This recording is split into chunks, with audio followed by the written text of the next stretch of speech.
after the baby was born, to give the show a new excitement, they decided that Ricky would come to Hollywood for a contract.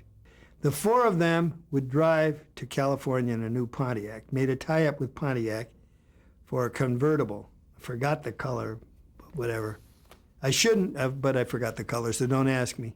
But it was a convertible, so we could put the top down. So the first thing is, and the first time out of the studio with I Love Lucy was them leaving the exterior of the apartment house and heading for the George Washington Bridge, and they go across it singing California, Here We Come, with the top down all bundled up. Well, we were busy making shows, and they didn't go to New York. And Jess let me read the script, and he said, oh, by the way, somebody from Desilu is going to go back and shoot this and come across the country, do several shows, and you're it. Now, I hadn't joined the DGA or anything like that at this point, but I knew what I was doing by now. I had a meeting with Carl Freund and Bill Asher, and we kind of got angles straight of what they wanted me to shoot.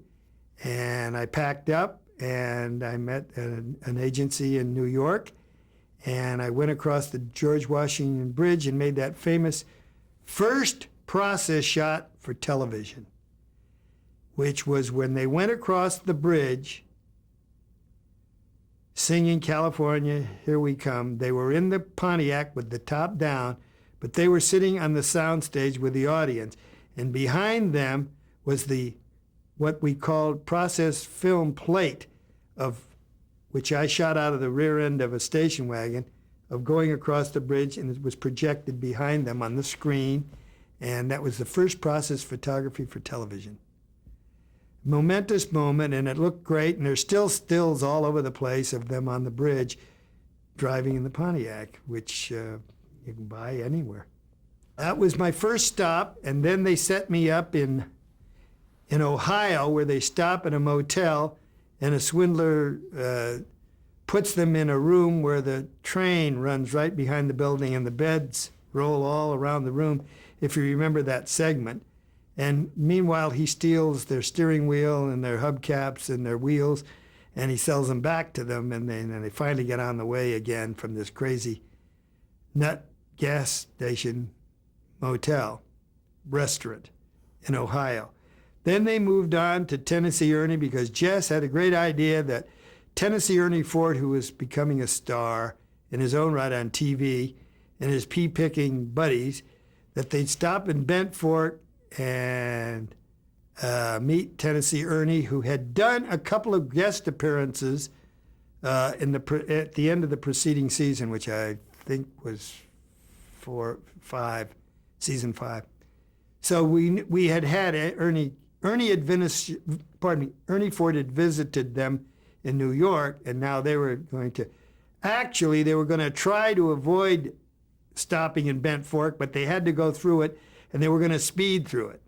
I went outside of Nashville, and I found a cute little rural bridge, and I had this brand new Pontiac, and the top, up or down, beyond the bridge was sort of left up to me, depending on what the situation was. So I put the top up, and it was a brand new Pontiac, and the guy said, I can't drive this car fast. And the effect was that we're going to try to race through the bridge, over the bridge, and escape meeting Tennessee Ernie.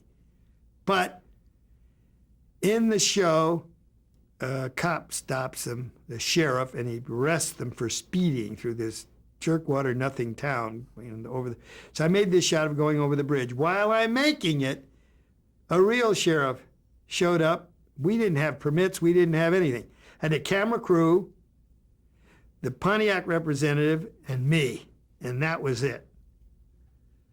So I finally explained to him, along with the help of the Pontiac agency guy, that we were from I Love Lucy. And of course, as soon as he heard that, all he wanted was autographed pictures, which I promised and did send him. And we made our shot, and that was the end of that adventure. In the movie, back on the set, they asked directions from a gas station attendant where Tennessee Ernie is so they can avoid him. And he gives them, as a small player, and he gives them directions. It turns out he's one of Tennessee Ernie's friends. It's then that they're arrested and put in jail.